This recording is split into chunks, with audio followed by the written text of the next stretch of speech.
Hello दोस्तों, आप सभी का स्वागत है हमारे यूट्यूब चैनल VST विवेक से ट्रिक पर।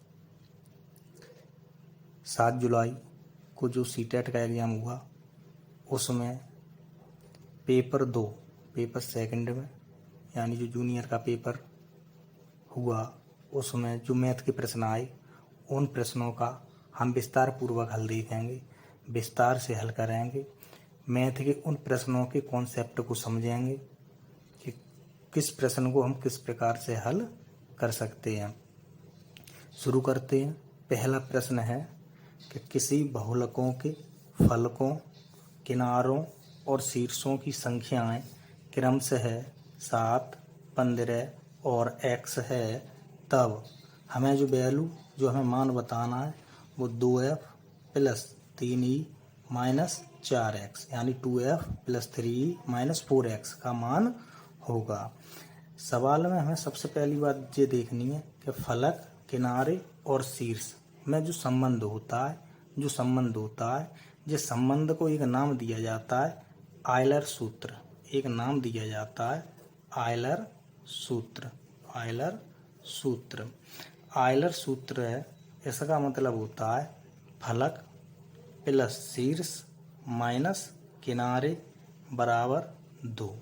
यानी आयलर सूत्र ये कहता है यदि हम फलकों को शीर्षों में जोड़ें और किनारों को घटाएं तो हमारा जो मान आएगा वो 2 के बराबर आएगा। ये है आयलर का फॉर्मूला। यानी आयलर गणितज्ञ थे, उन्होंने अपना एक सूत्र दिया। उन्होंने कहा कि कोई एक बहुफलक है, उस बहुफलक में फलकों की संख्या प्लस शीर्षों की संख्या में से अगर हम किनारों की संख्या को घटाएं तो हमारा जो आएगा वो 2 के बराबर आएगा। तो इसी पे जो प्रश्न है इसमें जो कहता है कि जो फलक हैं वो 7 हैं, जो किनारे हैं वो 15 हैं और जो शीर्ष हैं, शीर्षों की यहाँ संख्या नहीं दी है, तो शीर्षों की संख्या अगर हम निकाल लें तो वो हम फिर जो हमसे पूछा जाएगा हम उसका मान बता देंगे। ठीक है, तो अगर हम यहाँ वैल्यू रखें कि फलक कितने हमारे 7, शीर्ष कितने हैं x, किनारे कितने हैं 15, बराबर कितना है 2 के। x जे बचा कितना 15 में 7 के 8 बराबर कितना 2 के। तो x बराबर बना 8 प्लस 2 बराबर 10। जी कह सकते हैं जो x की वैल्यू है वो 10 है, यानी कि जो शीर्ष होंगे वो हमारे कितने हैं 10 हैं। तो अब जो वैल्यू पूछी गई वो बताओ। देखो 2 गुणा फलक कितने हैं 7 प्लस 3 गुणा किनारे कितने हैं 15 माइनस 4 गुणा x की वैल्यू हमने निकाली 10। इन्हें सॉल्व करोगे ये 14 प्लस 45 माइनस 40। देखो 45 में से 40 घटाओ 5 और 14 जोड़ लो, उत्तर हुआ हमारा 19। यानी ये कह सकते हैं 19। एक चीज़ और है, अगर हम बहुफलक में देखें, बहुफलक में कोई आकृति देखें तो सबसे बड़ी आकृति घनाभ से हम अपने आयलर के सूत्र को याद रख सकते हैं। आयलर के सूत्र को हम याद रख सकते हैं कि जो घनाभ आकृति है, घनाभ में कुल फलक यानी घनाभ को अगर देखो तो कमरा क्या मान सकते हो, कमरा मान सकते हो। कमरे से हमें याद रख सकते हैं कि जो कमरा है, कमरा में फलक का मतलब होता है जो कमरे की दीवार है, वो दीवारें कितनी हैं। तो हम देखें एक हमारी दीवार मान लो एक साइड, उसके एक सामने, एक साइड एक उसके सामने, यानी 4, एक फर्श और एक छत, यानी कुल फलक मिलाए हुए कितने 6। किनारों की बात करें तो किनारे कुल होते हैं 12। शीर्ष होंगे टोटल 8। शीर्ष और किनारों में अंतर होता है। जैसे किनारे देखे होंगे कुन्ना, किनारों को शीर्ष को हम कह सकते हैं, शीर्ष को हम कह सकते हैं कोना के कोना कुल कितने होते हैं। तो 4 कोना नीचे और 4 कोना ऊपर, यानी छत के 4 कोना जोड़ोगे, 4 कोना फर्श के जोड़ोगे तो टोटल शीर्ष हो गए वो 8। लेकिन किनारे जोड़ोगे तो किनारी जितनी किनारी बनेंगी वो सब किनारे कहलाते हैं, तो वो टोटल होती हैं कितनी 12। अब अगर हम आयलर का सूत्र इसमें लगाएं तो देखो आयलर कहता है कि फलक को शीर्ष में जोड़ो, 8 और 6 14, और वो कहता है किनारों को घटाओ, तो 8 और 6 14 में से अगर 12 घटाएं तो कितना बनेगा 2 बनेगा। यही आयलर का सूत्र है। आयलर केवल इतनी बात कहते हैं कि अगर हम फलक में शीर्षों को जोड़ें और किनारों को घटाएं तो हमारा उत्तर जो मिलना चाहिए वो 2 मिलना चाहिए। तो हम घनाभ से, यानी जब भी कोई परीक्षा हॉल में बैठो, उस परीक्षा हॉल जो हॉल होगा यानी कमरा होगा, तो उन कमरों में ही याद रख के चलना कि जो कमरा होता है, कमरे के जो दीवारें होती हैं फलक होती हैं, जो किनारे होती हैं किनारे, और जो कुन्ना जो शीर्ष होते हैं, जो कुन्ना कह सकते हैं, कुन्ना जो होते हैं कोना, वो ही हमारे क्या कहलाते हैं, शीर्ष कहलाते हैं। तो उन्हें गिन लेना और उन्हें आयलर के सूत्र में रख देना, वही हमारा आयलर का सूत्र होगा। ठीक है, अगला प्रश्न देखते हैं। अगला प्रश्न कि किसी कक्षा कुछ विद्यार्थियों द्वारा प्राप्त अंक 36, 37, 31, 42, 23, 38, 17, 18, 35, 25, 29 और 35 हैं।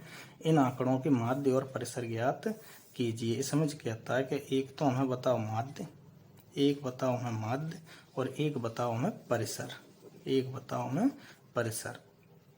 ठीक है, मीड बताने हैं और हमें रेंज बताने हैं।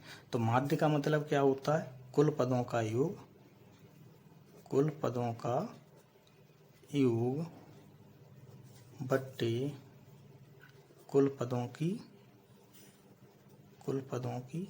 संख्या, कुल पदों का योग बट्टे कुल पदों की संख्या। तो अगर हम इनका टोटल का योग करके देखें, अगर हम टोटल का योग करके देखें तो जो योग हमारा बनता है, जो टोटल का योग, तो अगर हम इस सब को, तो माध्य समांतर माध्य का मतलब होता है कुल पदों का योग बट्टे कुल पदों की संख्या। तो संख्या गिनो तो कुल संख्या कितनी है, 36, 37, 31, 42। अगर हम टोटल को गिने तो ये टोटल होती हैं हमारी 12। टोटल हमें कितनी संख्या दे रखी हैं, टोटल हमें कितनी संख्या दे रखी हैं, तो 12 संख्या दे रखी हैं, 12 संख्या दे रखी हैं। देखो 1 2 3 4 5 6 7 8 9 10 11 और 1 12। देखो जब भी माध्य ज्ञात करवाया जाता है तो माध्य में हमें इन आंकड़ों को आरोही या अवरोही क्रम में लगाने की जरूरत नहीं है, केवल हमें योग करना है। अगर इन 36, 37, 31, 42, 23, 38, 17, 18, 35, 25, 29 और 35 को जोड़ो, तो इनका योग अगर इन सबको जोड़ोगे तो योग बनेगा 366। टोटल हैं 12। तो अगर इन्हें काटें हम तो 12 3 36, बचा 6 0 दशमलव, फिर 60, 12 पंजे 60, जी कह सकते हैं 30.5। आगे हमें बताना है परिसर। परिसर को इंग्लिश में कहते हैं रेंज। परिसर को हम कहते हैं इंग्लिश में रेंज। रेंज का मतलब है कि जो आंकड़े हैं, या हम दूरी से समझें, जो दूरी है तो शुरू से और लास्ट के बिंदु को अगर हम आपस में देखें, उन्हें घटाएं तो हमें क्या मिलेगी, टोटल दूरी मिलेगी, यानी रेंज मिल जाएगी। तो परिसर का मतलब यही होता है, जब आंकड़ों का परिसर बताते हैं तो सबसे बड़ी संख्या माइनस सबसे छोटी संख्या, यानी सबसे बड़ी संख्या माइनस सबसे छोटी संख्या, सबसे छोटी संख्या। अब देखो इनमें सबसे बड़ी संख्या कौन सी है, सबसे बड़ी संख्या कौन सी है, तो बड़ी संख्या में से हम छोटी संख्या को घटाएंगे तो देखते हैं। देखो सबसे बड़ी संख्या 42 है, सबसे छोटी संख्या 17 है। तो हम क्या काम करें, 42 में से 17 घटाएं तो कितना बनेगा 25। 12 में 7 1 5, 3 में से गया 2 25, यानी कि कहता है परिसर बना हमारा 25, माध्य बना हमारा 30.5। तो हमें कहता है कि अंतर बताओ, तो अंतर का मतलब 30.5 में से हम कितने घटाए दें, 25 घटा दें, तो उत्तर बना हमारा 5.5। कौन सा ऑप्शन सही है, ए सही है हमारा। ऐसे ही देखो अगला सवाल है, अलजेब्रा से हैं, ये कैसे कहते हैं, देखो 2x + 5y का होल स्क्वायर -5 गुणा 2x + 5y -14 बराबर है इतने के 2x + 5y + p गुणा 2x + 5y + q के। देखो इधर साइड देखें LHS में और RHS में, दोनों साइड अगर हम देखें तो एक चीज़ हमें कॉमन है 2x + 5y। 2x plus 5y, 2x plus 5y, 2x plus 5y। तो ये कह सकते हैं 2x प्लस 5y को छोटा करके अगर हम लिखें, अगर हम छोटा करके लिखें तो मान लो इतने को हम मान लें a माइनस यहाँ बनेगा 5a माइनस 14 बराबर बना a प्लस p और इधर बनेगा a प्लस q। ठीक है, इतनी बात हो गई।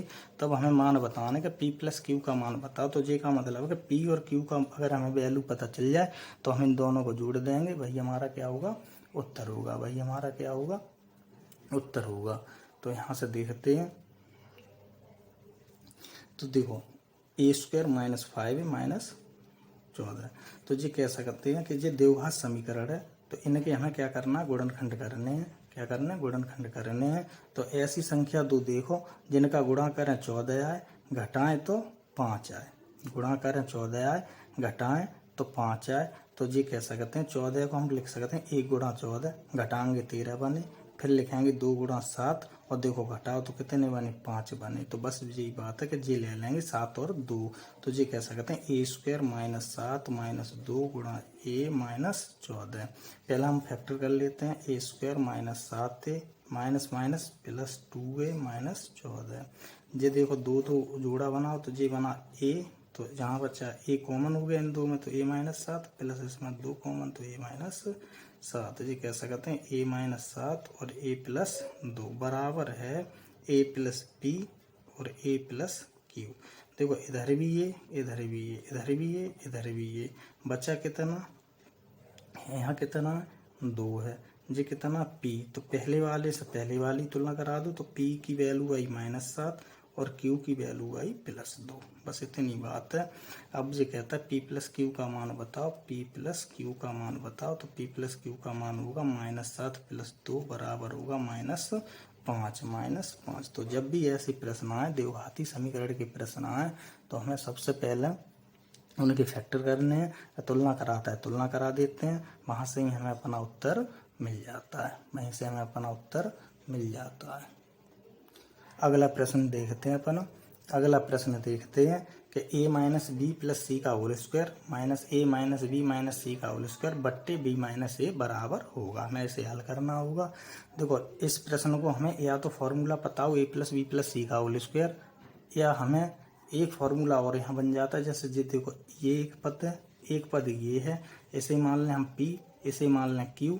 अगर हम तोड़ के लिखना चाहें P square minus Q square, तो ये क्या बना ए स्क्वायर माइनस बी स्क्वायर। तो ये कह सकते हैं एक बार जोड़ दो, इसका मतलब क्या होता है, एक बार जोड़ दो और एक बार घटा दो, बस दो कोष्टक लगाओ। तो ये बना ए स्क्वायर माइनस बी स्क्वायर बराबर ए माइनस बी इंटू ए प्लस बी। बस इतनी बात है क्या, पी प्लस क्यू और पी माइनस क्यू।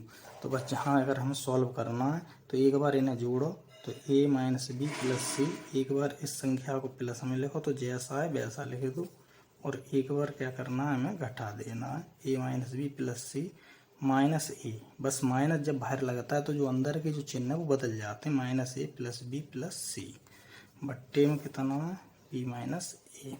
देखो माइनस की बी प्लस की बी, माइनस की ये प्लस की ये, यहाँ कितना बचा, यहाँ बचेगा हमारा, देखो कोई कट गया, माइनस की सी प्लस की सी।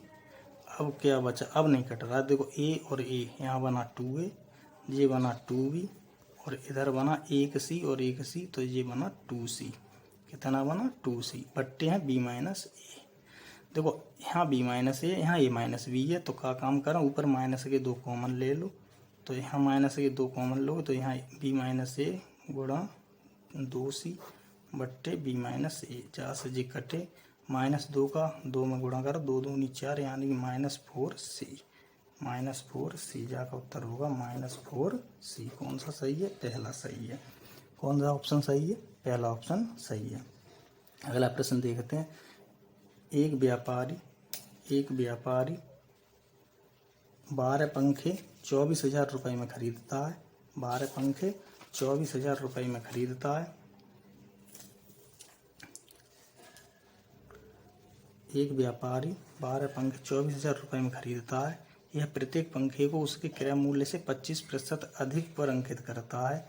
यदि वह सभी पंखों को 10% छूट देकर बेच देता है तो कुल मिलाकर उसका लाभ है। कुल मिलाकर उसका लाभ है। तो यहाँ देखो एक बात याद रखना, ये जो प्रश्न है वो प्रॉफिट और लॉस से हैं, प्रॉफिट और लॉस से हैं, यानी लाभ और हानि से प्रश्न है। तो इस समय जब भी लाभ प्रतिशत या हानि प्रतिशत दिया जाए तो इनका जो अनुपात बनेगा वो क्रय मूल्य और विक्रय मूल्य में बनेगा।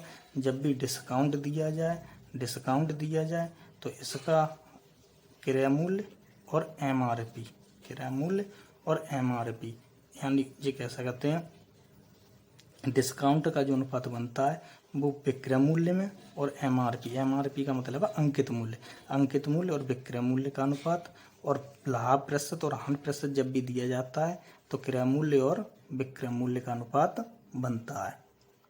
ठीक है, तो अब प्रश्न को पढ़ते हैं कि 12 पंखे 24,000 रुपये में खरीदता है, यानी हमें जो पता है कि जो 12 पंखा खरीद के लाया वो 24,000 रुपये में लेके आया। यह प्रत्येक पंखे को उसके क्रय मूल्य से 25% अधिक पर अंकित करता है, यानी क्रय मूल्य से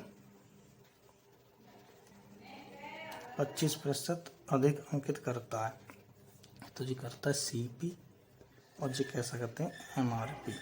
अगर सीपी उसने कहा कि हम 100 में खरीद के लाए तो हम अंकित मान लो हमने कर दिए 125, इतनी बात होगी।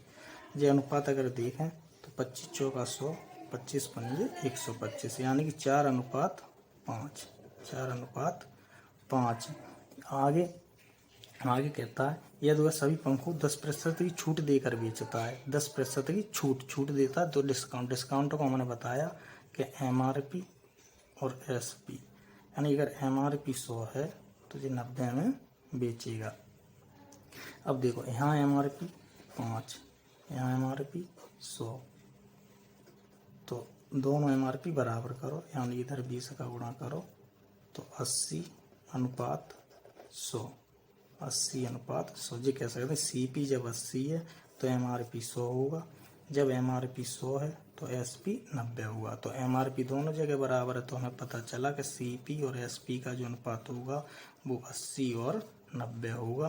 तो जी कह सकते हैं जो हम वस्तु खरीद के लाए, या हम और शॉर्ट करें तो 8:9 बना। जे सीपी 8 ना है कितना 24,000 है, क्या गुना 3,000 गुना, क्या गुना 3,000। अब कोई चीज़ हमने 8 में खरीदी, 9 में बेची, 1 रुपये का लाभ, वो कहता है 1 ना क्या गुना है 3,000, तो कितने रुपए 3,000 रुपये। उत्तर हो गया डी ऑप्शन सही है। अगला प्रश्न भिन्न से है कि 6/7, 2 सही 3/5, 3/8, 2 सही 8/15 में सबसे बड़ी और सबसे छोटी भिन्न का योग करना है। तो 6/7 को अगर देखें, 1 बना 6/7, 5 दूनी 10, 13/5, 1 बना 3/8, 38/15। तो देखें सबसे छोटी सबसे बड़ी, तो अगर बड़ी की बात करें तो या तो 13/5 या 38/15। तो कैसा पता करो, भाग देगा, दशमलव में बदल लो। तो दशमलव में बदलें तो पहले छोटी देगा, सम में 0 बढ़ा लो, तो ये बना 7 8 56, ये बना 8 3 24, तो छोटी हो गई 3/8। अब बड़ी देखो, बड़ी इन दोनों में से है, तो ये देखो 5 दूनी 10, 5 6 30, 26 बना। ये देखो 15 दूनी 30, 80, 15 बना 75, तो 25 और 26 हम 26 बड़ी है, तो ये कह सकते हैं 13/5, 13/5। अगर जोड़ दें तो 8 पंजे 40, ये बना 15, ये बना 104, 9 119/40। अगर ऐसा जो सही करोगे तो 2 सही 39/40, 2 सही 39/40, 2 सही 39/40। तो इतनी बात याद रखनी है कि छोटी बड़ी भिन्न पहचानो, केवल प्रत्येक भिन्न के अंश में 1 0 बढ़ा लो, 1 1 0 सब में बढ़ा दो। तो ये बढ़ाया मैंने, भाग दे के देखा तो सबसे छोटी भिन्न मिली 3/8, बड़ी भिन्न 13/5, दोनों को जोड़ा 2 सही 39/40, 2 सही 39/40। अगला प्रश्न अगला प्रश्न देखते हैं। दो संख्याओं का अनुपात 3:7 है। दो संख्याओं का अनुपात 3:7 है। 3:7 है। इनका एलसीएम दे रखा है 630। तब इन संख्याओं के लासा और मासा यानी एलसीएम और एचसीएफ का योग होगा, यानी दोनों को जोड़ना है। तो सीधी बात है कि जो संख्याएं हैं वो हमारी 3:7 में हैं। तो अगर हम संख्याओं का लासा देखें, संख्याओं का मान है, थोड़ी देर के लिए मान है कि संख्या हमारी 3 और 7 ही है। संख्या हमारी 3 और 7 है, यानी पहली संख्या दूसरी संख्या 3 और 7 है। तो लासा कितना होगा 21। वो कहता है 21 ना है, कितना है 630। कितना गुना 21 से 630, 21 तिया 63, यानी 30 गुना। लासा अगर देखें इन दोनों का, अगर हम HCF देखें, HCF तो HCF कितना होगा 1। कोई कॉमन ना है, 3 और 7 का मासा कितना 1। अगर 1 है तो 1 भी कितने गुना 30 गुना, तो कितना होगा 30। अब देखें हमारा लासा है 630, मासा है 30, तो उत्तर होगा 660। उत्तर होगा 660। तो लासा और मासा के प्रश्नों में केवल इतनी बात है कि हमें दो संख्याओं का अनुपात दे रखा है, उसी अनुपात का हमने लासा निकाला कि तीन संख्या, अगर कोई संख्या हमारी 3 है और 7 है तो इनका एलसीएम कितना होगा 21। लेकिन जी 21 कितना देता है 630, तो कितने गुना करता है 21 तिया 63, 30 गुना करता है। अगर इनका ही हम मासा देखें, HCF देखें 3 और 7 का, तो 1 का 30 गुना करें तो 30, तो HCF बना 30। लासा दे ही रखा है, HCF कितना बना 30 और लासा है 630, दोनों का योग करवाता है 660। उत्तर हो गया। अगला यह समकोण त्रिभुज का क्षेत्रफल 240 वर्ग सेंटीमीटर है। यदि कर्ण के अतिरिक्त उसकी एक भुजा 30 सेंटीमीटर है तो उस त्रिभुज का परिमाप है। ये कहता है कि एक कोई त्रिभुज है, जो त्रिभुज कैसा है समकोण त्रिभुज है हमारा। मान लो हम जो समकोण त्रिभुज है क्या ABC हम नाम दे देते हैं।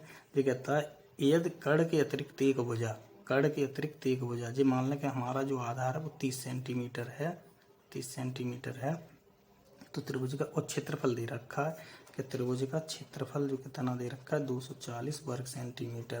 क्षेत्रफल होता है 1/2 आधार गुणा ऊंचाई बराबर 240। 1/2 आधार कितना है 30। मान लो हमें ऊंचाई निकाल ली है तो 240। तो ये बना 0 से 0 3 8 24, तो ऊंचाई बनी 8 दूनी 16। ये कैसा करते हैं, ये भुजा है 16। अब हमें कर्ण निकालना है, तो कौन सी प्रमेय लगाएं पाइथागोरस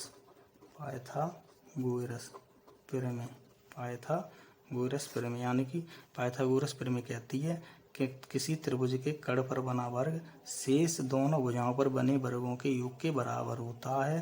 तो अगर हमें AC निकालनी है तो √ 30 का वर्ग 900, 256, 16 का वर्ग, जे बना 6 5 1156, जे होता है हमारा 34। कितने का होता है तीनों भुजा पता है। अब पूछता परिमाप को हम परिमाप दो शब्द में तोड़े, परिधन माप। तो परे मतलब होता है चारों ओर, तो ये कैसे कहते हैं माप का मतलब माप। तो चारों ओर की माप, यानी कि जितनी भी भुजाएं हैं अगर उन सब का योग करें तो वो हमारा कहलाता है परिमाप। तो ये कहता है परिमाप बताओ, तो 34 + 16 + 30, ये कितना बना 6 और 4 10, 4 5 5 और 3 6 और 4 10, 4 3 7 और 1 8, कितना सेंटीमीटर 80 सेंटीमीटर। उत्तर होगा हमारा 80 सेंटीमीटर। अगला है 1 से 500 के बीच ऐसी कितनी प्राकृतिक संख्याएं हैं, यानी 1 से लेकर 500 के बीच ऐसी कितनी प्राकृतिक संख्याएं हैं जो संख्याओं 3 5 और 7 में से प्रत्येक से विभाज्य है। अगर प्रत्येक से दी गई संख्याओं से विभाज्य हो तो जा का मतलब है हमें गुणज बताना है, गुणज। और गुणज बताना है तो गुणज के लिए क्या काम करेंगे 3 5 और 7 का लासा देख लो। 3 5 और 7 का एलसीएम अगर देखें तो 5 या 15 7 105। एक तो संख्या हो गई 105 क्योंकि 1 और 500 के बीच में, फिर दूसरी संख्या होगी 105 × 2, तीसरी होगी 105 गुणा 3, चौथी होगी 105 गुणा 4। लेकिन जैसे ही 5 करोगे तो 5 का गुणा 500 से ज़्यादा निकल जाएगी। हमें पता नहीं 500 से कम और 1 से ज़्यादा। तो 1 और 500 के बीच 1, 2, 3 और 4 कितनी संख्याएं हो गई? 4 संख्याएं हो गई। कितनी संख्या?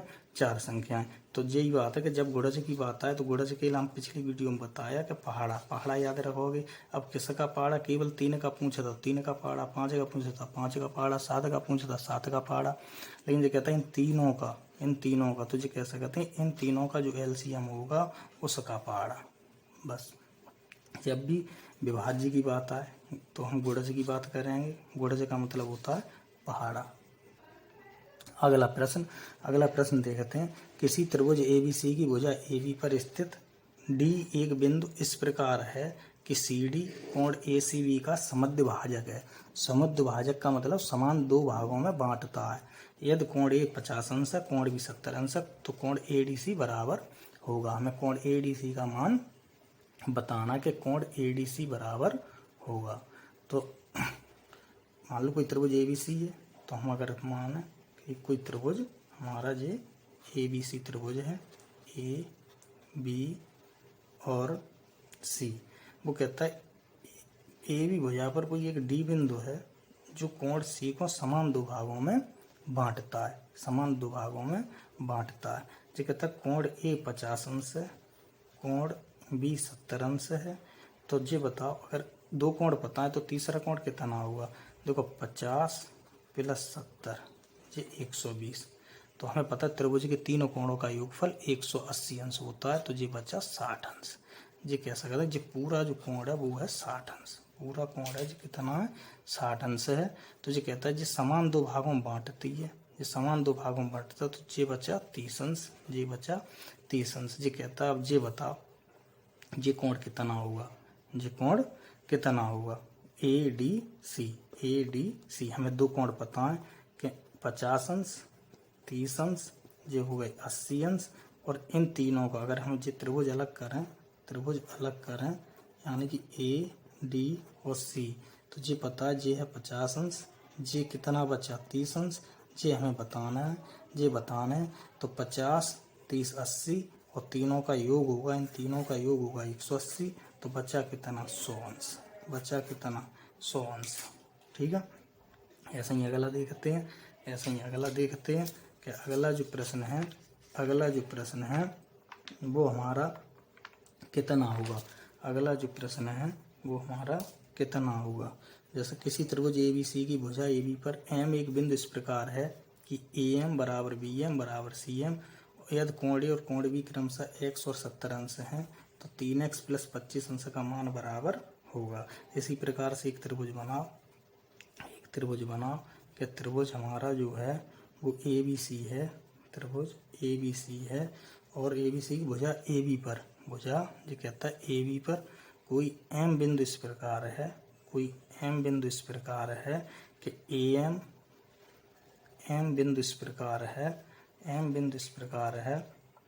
AM BM के बराबर है और ये CM के बराबर है। ये कहता है कोण A x अंश है, कोण B 70 अंश है। तो हमें बताना है 3x प्लस 25 अंश का मान बताना है कि कितना होगा। तो जब हमें x की वैल्यू निकालनी है, अगर x का मान पता चल जाए तो हमें पता है कि हम मान बता सकते हैं। तो x के लिए देखो त्रिभुज में या कोई आकृति सही, कोण के लिए एक बात याद रखनी है कि समान भुजाओं के सम्मुख कोण बराबर होते हैं। तो ये कह सकते हैं इस कोण की सम्मुख भुजा ये है, इस कोण की सम्मुख भुजा ये है। यानी ये कह सकते हैं इस कोण की सम्मुख भुजा, तो ये 70 है तो ये भी 70 होगा। ये x है तो ये भी x होगा। तो ये कह सकते हैं ये पूरा जो C कोण होगा वो होगा हमारा x प्लस 70। तो हमें त्रिभुज के ये x मिला, ये 70 मिला, ये x प्लस 70 मिला। तो कोण A कह सकते हैं प्लस कोण B प्लस कोण C बराबर 180 अंश। कोण A है x अंश प्लस 70 अंश प्लस x प्लस 70 बराबर है 180 अंश। तो 2x प्लस 140 बराबर 180। तो 2x बराबर 180 माइनस 140 ये बना 2x बराबर 40। तो x बराबर 2 40 काटो 20, x की वैल्यू मिली 20 रख दो। 3 गुणा 20 प्लस 25, 20 तिया 60 प्लस 25 बराबर 85 अंश। 85 अंश। तो कौन सा ऑप्शन सही है? डी ऑप्शन सही है। ऐसे ही अगला प्रश्न देखते हैं। अगला प्रश्न देखते हैं क्या जी कहता है। ये कहता है कि एक तिर्यक रेखा दो समांतर रेखाओं एक तिर्यक रेखा दो समांतर रेखाओं एक तिर्यक रेखा दो समांतर रेखाओं को प्रतिच्छेद करती है तथा इस प्रकार तिर्यक रेखा के एक ओर ही बने दो अंतःकोण 2x प्लस 15 3x माइनस 20 अंश तब 4x प्लस 6 अंश का मान बताओ। 4x प्लस 6 का मान बताना है कि कितना होगा। जो कहता है कि दो समांतर रेखाएं हैं जे एक इन्हें एक तिर्यक रेखा काट देती है। इनके द्वारा दो अंतःकोण एक ही ओर बने अंतःकोण जे अंतःकोण है एक ही ओर बने हैं। तो इसे देखें तो 2x प्लस 15 और इसे देखें तो 3x माइनस 20। इनमें याद रखना है कि एक ही ओर बने अंतःकोणों का योग 180 अंश के बराबर होता है। तो 2x plus 15 plus 3x minus 20 बराबर होगा 180 अंश बराबर होगा 180 अंश। जे बना 5x जे बचे कितने माइनस 5 जे बराबर 180। 5x बराबर 180 प्लस 5 जे 185 जे काटा x बराबर 5 तिया 15 3 35 5 सत्ते 35 x की वैल्यू आई 37। अब वो कहता है कि 4x प्लस 6 बताओ। तो 4 गुणा 37 प्लस 6 4 सत्ते 28 4 तिया 12 और 2 14 148 हम 6 जोड़ो तो 154 अंश 154 अंश 154 अंश 154 अंश हमारा मान निकला।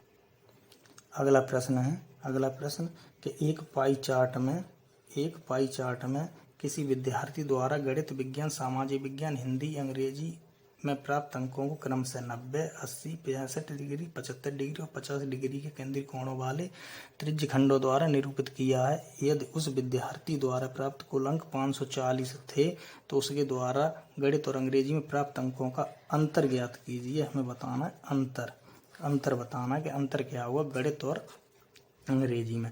अगर हम यहाँ देखें अंश में देखें तो गणित में प्राप्त करता है 90 अंश और अंग्रेजी में प्राप्त करता है 50 अंश। वो कहता है अंतर बताना है। तो पाई चार्ट ये कहता है पाई चार्ट कि जब भी पाई चार्ट की बात आएगी तो इस पाई चार्ट से 3 प्रकार से प्रश्न बनेंगे। पहला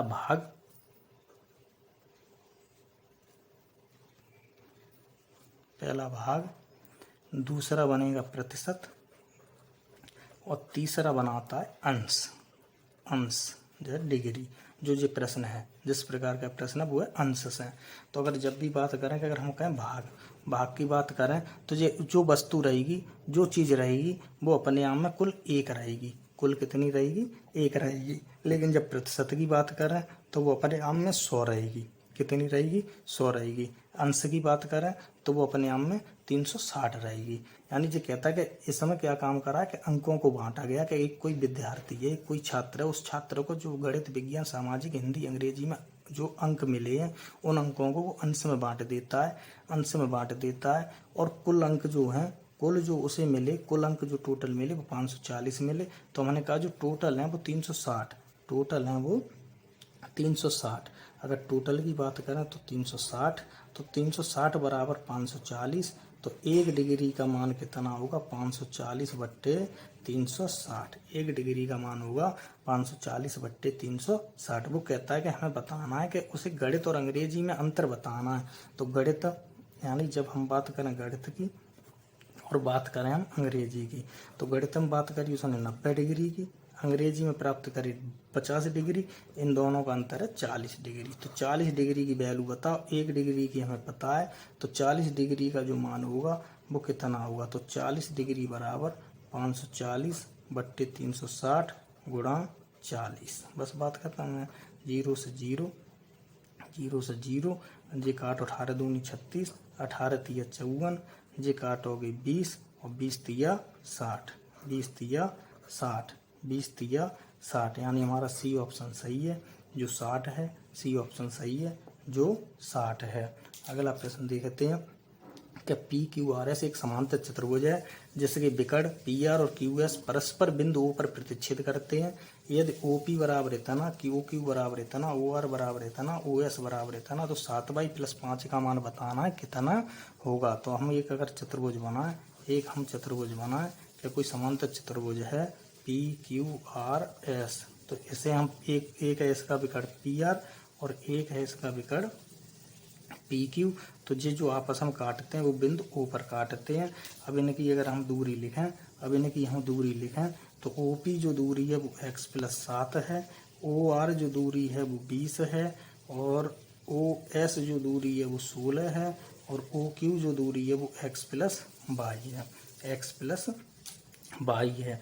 अब अगर हम देखें तो एक बात याद रखना, चाहे समांतर चतुर्भुज, कोई भी समांतर चतुर्भुज हो, कोई भी समांतर चतुर्भुज हो, इसके जो विकर्ण होते हैं, जो विकर्ण होते हैं वो एक दूसरे को समद्विभाजित करते हैं, समद्विभाजित करते हैं, यानी बराबर दो भागों में बांटते हैं। जैसे इसे अगर ओ से बांटा तो जे भाग इसके बराबर होगा, जे भाग इसके बराबर होगा। तो जब ये एक दूसरे के बराबर हैं तो ये कह सकते हैं x+7 की वैल्यू है 20, तो x बराबर 20 - 7, तो x बराबर 13, x बराबर 13। ऐसे ही कर इसे कह सकते हैं x+y बराबर 16, तो y बराबर 16 - x, x की वैल्यू 13, तो y बराबर 3, y बराबर 3। ये कहता है हमें वैल्यू बतानी है 7y+5 की, 7y+5 की, तो 7 × 3 + 5, 7 × 21 + 5, तो कितना बना 26, कितना बना 26, यानी कि ए हमारा ऑप्शन सही है। तो ये कह सकते हैं समांतर चतुर्भुज के विकर्ण हमेशा एक दूसरे को समद्विभाजित करेंगे, यानी समान दो भागों में बांटेंगे।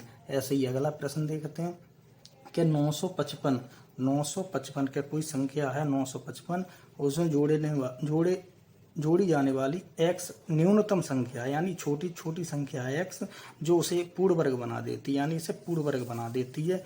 तो सबसे पहले हमें ये पता करना होगा कि 955 से लगभग में अगर कुछ भी जोड़े हैं तो ये पूर्ण वर्ग कौन सी ऐसी संख्या जो पूर्ण वर्ग है। तो 955, 900 का मतलब है 30 का वर्ग, 30 का वर्ग 900, 31 का वर्ग, 31 का वर्ग, 31 का वर्ग 961, 31 का वर्ग 901। देखो 955 961 ज़्यादा है तो कितने ज़्यादा हैं तो 6, तो ये कह सकते हैं वो संख्या कौन सी है 6 है, वो संख्या कौन सी है 6 है, जो अगर हम 955 में जोड़ें तो वो संख्या पूर्ण वर्ग बन जाएगी। तो देखें 3 × 6 + 2, 6 × 18 और 2 20, 6 × 18 और 2 20, यानी 3x + 2 का मान कितना होगा 20 होगा। यही हमारा उत्तर है, यही हमारा उत्तर है। अगला प्रश्न देखते हैं कि किसी चतुर्भुज ABCD का परिमाप 120 सेंटीमीटर है, परिमाप 120 सेंटीमीटर है। यदि BC 48 centimetre, CD 17 centimetre, AD 40 centimetre, कोण A कोण B 90 अंश है। चतुर्भुज ABCD का क्षेत्रफल ज्ञात कीजिए। हमें क्षेत्रफल बताना है। तो सबसे पहले देखो एक आकृति बना के देख लेते हैं, आकृति बना के देख लेते हैं कि मान लो अगर कोई BC है, अगर कोई मान लो BC भुजा है, तो जो BC दे रखी है कितने सेंटीमीटर है कि 48 सेंटीमीटर है, क्योंकि सबसे बड़ी लगभग जी भुजा है तो 48 सेंटीमीटर है। अगर हम जो देखें तो कोण भी 90 अंश है, तो यहाँ जो जो भुजा खिंचेगी वो इस बी पर 90 अंश का कोण बनाएगी, ठीक है। तो हम ये कह सकते हैं जो ए बिंदु होगा, ए बिंदु होगा, ए भी समय दे नहीं रखी है। तो फिर देखें एडी है 40, यानी इससे कुछ कम, लेकिन जो कहता है इसके साथ कोण ए भी कैसा है 90 अंश। तो यहाँ से जो भी रेखा खिंचेगी वो कितने से खिंचेगी, मान लो 90 अंश से, तो ये खिंची 40, यानी कि डी। तो ये भी कितना है 90 अंश है। तो ये 40 है, ये 48 है, तो लगभग हम अगर हम यहाँ देखें, यहाँ से यहाँ खींच दें तो ये कितना बना, तो ये कितना बना, ये देखो ये दे रहा है कि ये CD जो है ये है हमारा कितना 17 सेंटीमीटर, CD जो है वो कितनी है हमारी 17 सेंटीमीटर है, कितनी है 17 सेंटीमीटर। तो अब जो त्रिभुज देखो, जो आकृति लग रही है, आकृति जो है हमारी वो है समलंब चतुर्भुज, वो है हमारा समलंब चतुर्भुज, समलंब चतुर्भुज। दूसरी बात, जैसे मैं दे रखा परिमाप कि जो परिमाप है वो 120 सेंटीमीटर है। 120 सेंटी परिमाप का मतलब होता है इन चारों भुजाओं का योग, इन चारों भुजाओं का योग। तो हमें तीन भुजा पता है, तीन भुजा पता है कि 40, 17 और 48, तीन भुजा पता है। चौथी भुजा निकालनी है, तो इन तीनों का योग करें, 8 7 15, 5 6 4 10, ये कह सकते हैं 105 सेंटीमीटर ये तीन भुजाएं। टोटल परिमाप है 120 सेंटीमीटर। अगर 105 सेंटीमीटर घटाएं तो जो भुजा रह जाएगी वो निकल के आएगी 15 सेंटीमीटर। कितनी? 15 सेंटीमीटर। अब हमें समलंब चतुर्भुज का क्षेत्रफल का फॉर्मूला जो होता है, जो फॉर्मूला होता है वो 1/2, 1/2 समांतर भुजाओं का योग, समांतर भुजाओं का योग गुणा ऊंचाई, गुणा ऊंचाई। तो देखो 1/2 समांतर भुजा 40 + 48 गुणा और ऊंचाई 15, ऊंचाई 15। तो ये बना 1/2 गुणा 88 प्लस गुणा 15,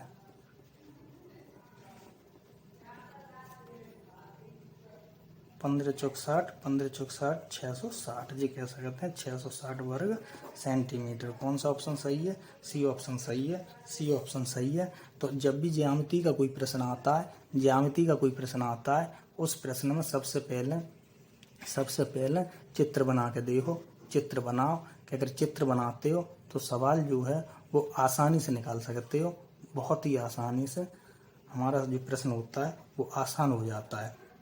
अगला प्रश्न देखते हैं कि 52 × 3 भागे 4 प्लस √441 भागे 7 × 3 प्लस 5 - 32 भागे 8 × 12 का मान है। प्रश्न जो है वो सरलीकरण से है, प्रश्न जो है सरलीकरण से हैं, सिंप्लीफिकेशन से हैं। तो यहाँ देखें, देखो 52 × 3 भागे 4 ये अलग है, तो इसे देखें तो 13 चौक 52। अगर हम जाकर जहाँ समझें तो 13 13 3 39, ये बना 39 प्लस 441, ये कितने का होता है? 21, 21 भागे 7, 7 3 21, 3 3 9, ये बना 3 प्लस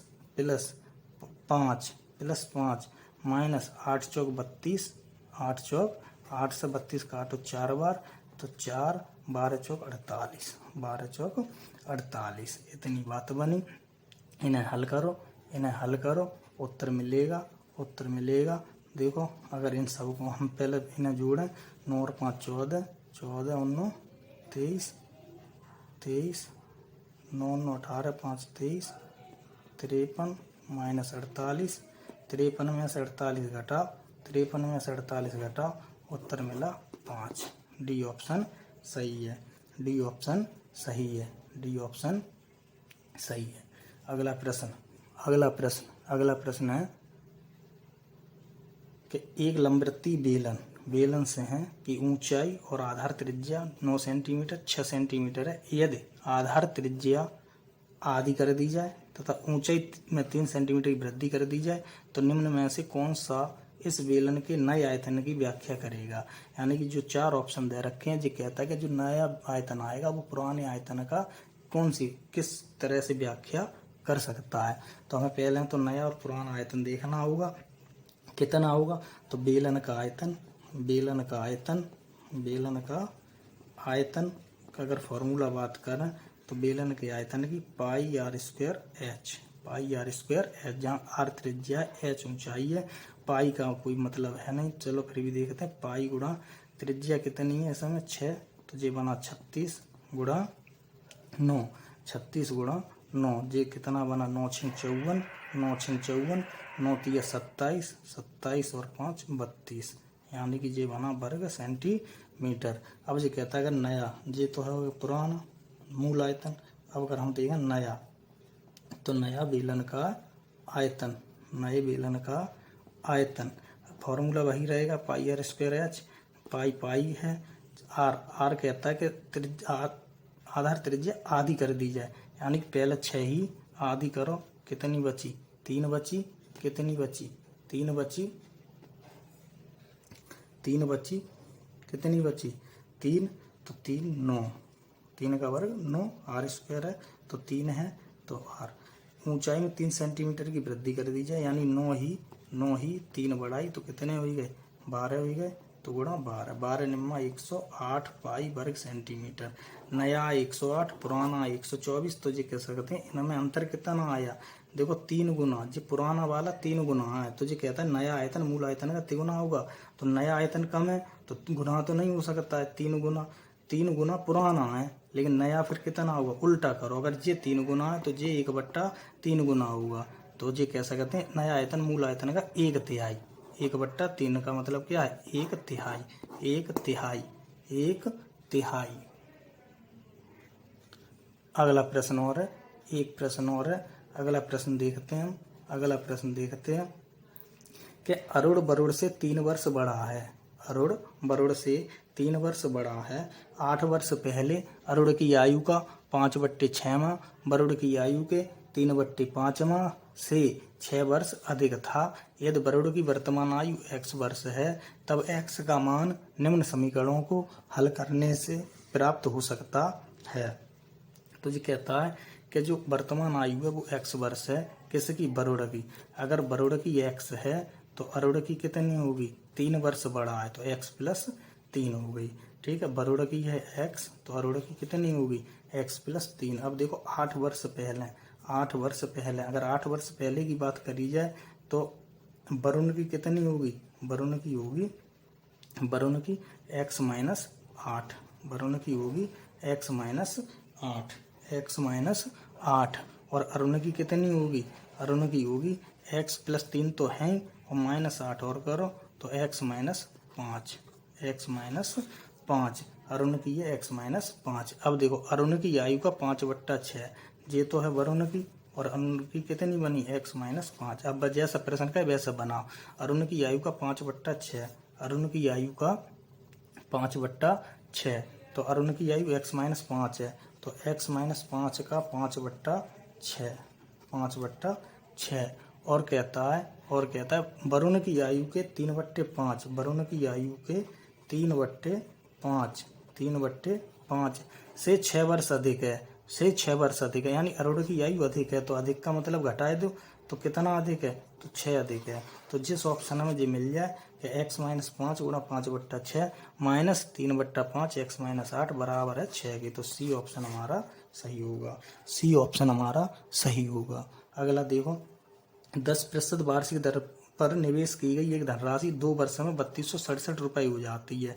अगर कोई धनराशि है, मान लो हम कहें कि 100 रुपया है, और वे 100 रुपया 2 वर्ष बाद अगर हमारे मान लो 150 हो गए, 150 हो गए, तो ये हमारा मूलधन होगा, ये हमारा मिश्र धन होगा, ये मूलधन होगा और ये मिश्र धन होगा, ये मिश्र धन और ये मूलधन, यानी जो लेकर आए मूलधन, जो हमने चुकाया वो मिश्र धन।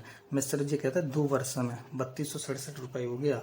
जब ब्याज वार्षिक संयोजित की जाती होता है, उसी राशि पर उसी दर से 1/2 वर्ष यानी 2.5 वर्ष में कितना साधारण ब्याज होगा, तब हमें साधारण ब्याज बताना है। लेकिन यहाँ जो बात करी गई है, यहाँ जो बात करी गई है वो चक्रवर्ती ब्याज की बात करी गई है। कितने वर्ष की बात करी गई है, 2 वर्ष की बात करी गई कि 2 वर्ष में कोई धन हमारा 3267 रुपये हो जाता है। तो अगर हम 10% की बात करें, 10% की बात करें, सबसे पहले हमें पता है कि ए बराबर होता है P गुणा, यानी कि मिश्रधन बराबर मूलधन गुणा 1 + दर बट्टा 100 और समय n।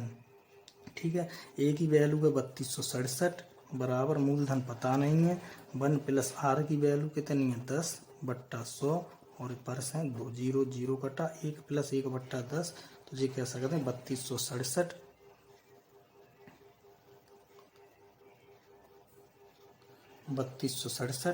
बराबर P इंटू ये कितना बना 11/10, तो ये कह सकते हैं 11 × 11/10 × 10 के 2 बार है, तो हम कह सकते हैं। अगर हम यहाँ से देखें कि P बराबर हमारा होगा, P बराबर होगा 3267 × 11 10 × 10 बट्टे में आएंगे 11 × 11, 11 से जी काटो, 11 दूनी 22, 11 दूनी 22, 10 106, 11 निम्मा 99, 11 सत्ते 77, फिर काटो 11 दूनी 22, 7, 11 सत्ते 77, ये कैसा कहते हैं 27 और 2 जीरो, तो ये बना मूलधन हमारा निकला 2700, मूलधन निकला हमारा 2700। अब वो कहता है साधारण ब्याज बताओ, साधारण ब्याज बताओ, तो साधारण ब्याज क्या होता है, मूलधन, मूलधन गुणा दर, उसी दर से तो 10 गुणा समय, समय देखो 2 सही 2/1, 2 सही 2 सही 1/2, 2 दूनी 4 और 1 5/2, 5/2, तो 5 ऊपर और नीचे 2 गुणा 100, यानी जो सवाल होता फॉर्मूला होता है SI बराबर PRT बट्टा 100। ठीक है, मूलधन गुणा दर गुणा समय बट्टे 100। बस सॉल्व करोगे, सॉल्व करोगे, 0 से 0, 0 से 0 बना कितना, बना कितना, तो जे और काट दो 2 से, 2 से जे और काट, 2 एकम 2, 2 तिया 6, 2 पंजे 10 गुणा 5, इनका गुणा करो, 55 25, 5 तिया 15 17, 5 से 675 रुपया, 675 रुपया, 675 रुपया। एक और देखते हैं, एक और देखते हैं, इसी को अगर हम देखें, हम अगर अपने अनुसार देखें तो 10% को बदल सकते हैं, 1/10, 2 वर्ष की बात करता है तो 10 से 11, 10 से 11, 10 से 11, यानी कि मूलधन है 100, मिश्र धन दे के आए 121, कितना दे के आए 121, जो कहता है 121 दे के ना आए, कितना दे के आए 3267 दे के आए। अगर 121 से 3267 देंगे तो 27 गुना, तो मूलधन भी कितने गुना होगा 27 गुना होगा, कितने गुना होगा 27 गुना, तो मूलधन 2700। बस फिर हम अपने सवाल में इसी तरीके से निकाल देंगे, तो ये 675 रुपया आएगा।